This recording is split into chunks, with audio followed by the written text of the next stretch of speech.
Okay, hello. I'm back again. So this is the vendor representation. My name is Jans Aasman, in case you didn't see my previous talk. Craig North, it was announced that Craig Norvell would do this presentation, but he will be in the digital vendor booth. I will do a little presentation about our tool today. So let me share my screen. This is a vendor representation, and sometimes vendors really want to talk about all the amazing things they can do. So they talk about the architecture, and then you get a picture like this with all the things, well, in our case, all the things you can do with a Lego graph, all the way down from that were RDF and adjacent store, going all the way up to the top level here. But we don't have time today. Today, I only want to talk about the tool that makes a Lego graph really special, our visualization tool called Graph. Right? So this is the one thing that we talk about today alone. So I'll give one slide about what is Graph.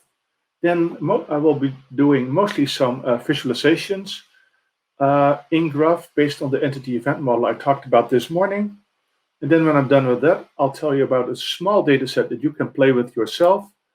And we're even going to organize a free course in Graph, and we'll send the details to the attendees after this conference. So let me just dive in. So Graph makes it easier for developers, but especially for non-developers to work with graphs. And so in many cases, you have developers that think in graphs, but even they would like to see what's actually in that data set, and they don't have a really good tool for that. And then you have non-developers like analysts that also need to work with graphs, and for them it's even way harder to get in there. So what we've created for the last 10 years is a tool that we call Graph, where you can explore knowledge and graphs in different ways and with different graph renderings, uncover deep relationship between entities completely automatic, and then the most important thing, do drag and drop query creation and editing. So our users in general don't write all their queries by hand, but most of the time they just use drag and drop in our query editor, and I'll show you that in a minute. And then very unique in our application is that, so our data is a graph, but then we can turn this graph by clicking in a subpart of the graph into a subgraph. We can turn the subgraph into Sparkle, then we execute the Sparkle or the Prolog as we show here. And then the output of the Sparkle or Prolog is a graph again that we can display. So let me demo that to you. Yeah? So let me get out of this presentation here and let me go to Graph. So here is a tool called Graph. It runs both in the browser and as a standalone system. Let me start with the query. So this morning I talked about our entity event model in healthcare. And one of the things that we did with that huge data set of 2 million patients and 12 years of data is that we computed the co-occurrence between any two symptoms in our data set. Yeah. And then because co-occurrence is a little bit too coarse, we did a correction by using a technique called odds ratios, so that we can show correlations between any two symptoms. And so I can take any symptom I want and I can say, okay, what are the top 5 other symptoms that are related to it? So just for fun, let's try this. Let's see, odds ratio for peanut allergy, for example. Yeah. So for example, I have an ICD-9 term. You can see at the bottom, it's an ICD-9 term. And I want to know what, in my entire hospital data set, what are the top 5 things related to allergy to peanuts? Well, I can run this as a query. I can run it as Sparkle or as Prolog. And I can run the query. Oh, by the way, the query, this is a constant, but these are variables. And as you can see, when I run the query, it automatically writes a Sparkle query. And then I get my results. And by the way, you see that if you have allergy to peanuts, then the things most related to it are dermatitis due to food taken internally. The co-occurrence is 210 times higher than would be according to chance. Then we get 2 types of asthma that are 60 times higher. And then I get dermatitis, right? But I can take this and turn this into a visual graph. And so here we see that allergy to peanuts is related to dermatitis, asthma, and then dermatitis again, and acute upper respiratory infections. So when we do this for the doctors, they also ask, but okay, so here are the statistical correlations between this symptom here and these, but are there more relations between these? And then what we do is we can just do this. We select these nodes in the network. We select some predicates from and to. I push a button here to find the shortest path between every two individual symptoms, and the system starts finding the shortest paths. And then when I look at the relationships here, then you see that even the other things that link them together are still very much related to dermatitis and asthma. Yeah, this is an allergy to other foods, viral pneumonia, common cold, allergy to milk products, and this is eczema, right? Now, most doctors, when you show them this, say, well, I kind of know this already. So then for fun, I always do this particular query where I say, so what is the, so if someone doesn't have a home in the Bronx, yeah, what are the top 5 things related to these symptoms, and are there relationship between these symptoms themselves? And so doctors then kind of never know the answer. Maybe 1 in 10 can give me the right answer. And just think about a second, what would be most related to lack of housing in New York, in the Bronx? Yeah. So anyway, I can just do the query. I run the query. I get this query that you don't want to type by hand. It's much easier to do it on the screen. And then you get this big, beautiful graph back that you only can see if, again, I click on Create Visual Graph. And then I do this. And then you see this, right? So what you see is if you have a lack of housing, that the things most related to that are cocaine dependence, cocaine abuse, again, cocaine dependence continuous, and then some alcohol, right? So I can I can take literally any procedure, any medication, any disease, and just find the relationship between them, which analysts find incredibly important and very handy to do in this particular database. Now, let me go back to here.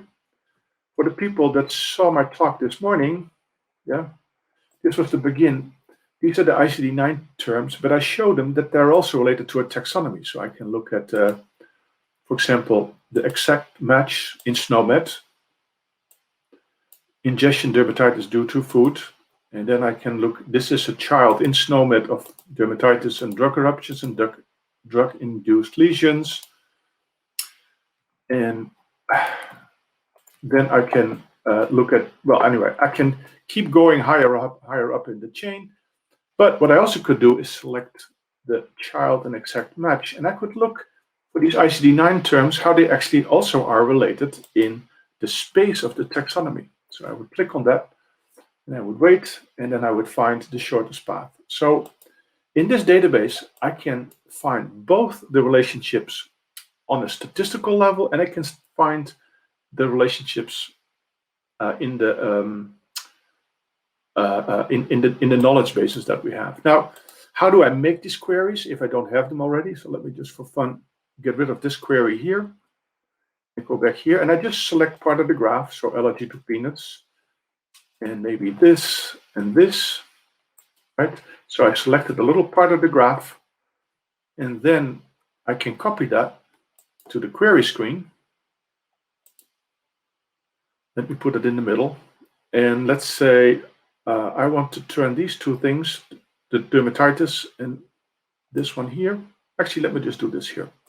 I turn this into a variable, convert to variable node, new node variable, just call it something. Yeah, and then I can turn this and execute it as a query. And you see here the result. And well, this is not a very interesting graph, but I can show it as a graph, right?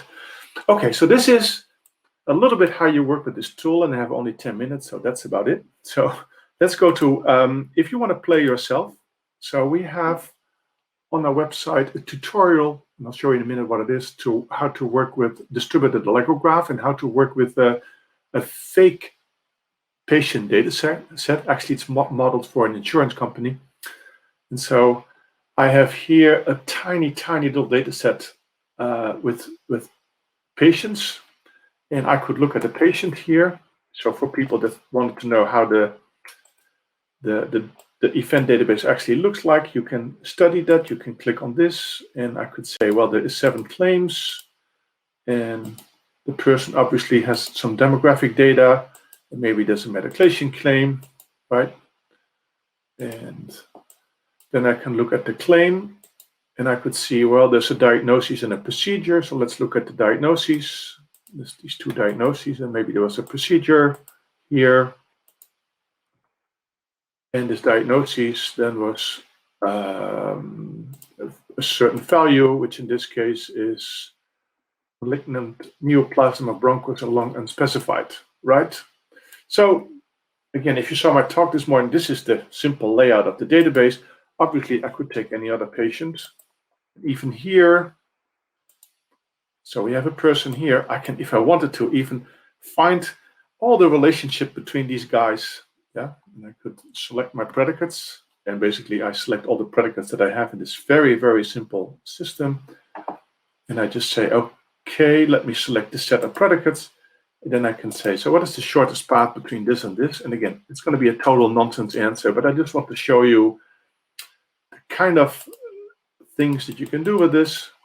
Yeah, so here, let's see if there's anything interesting.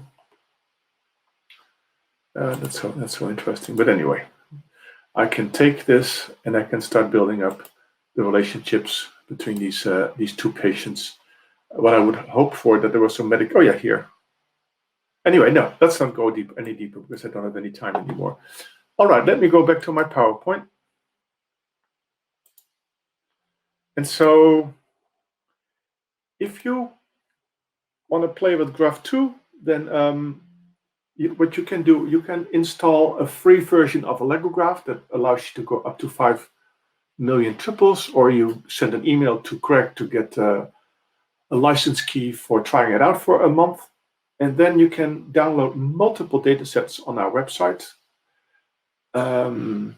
to play with the little data set that I just showed you.